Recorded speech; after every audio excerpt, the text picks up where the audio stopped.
तर मला उद्या जायचं होतं माहेरी. आदल्या दिवशी आम्ही बॅग भरून ठेवत होतो.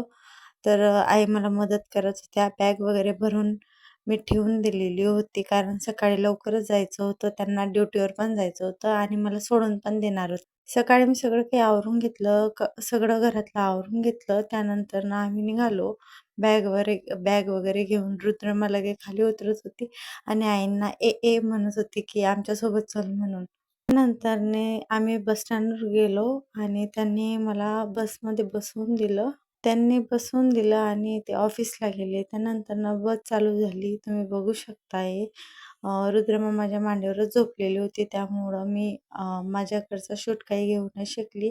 फायनली आम्ही जामनेरला पोहोचलेलो होतो. तर आम्हाला दादा घ्यायला आले. त्यानंतरनं आम्ही घरी आलो आणि घरी आल्यानंतरनं दादांनी पपई आणलेली होती. ती रुद्रमा खात बसली. त्यानंतरनं मम्मीनी शेतातून फुलं आणलेली होती भाजीसाठी.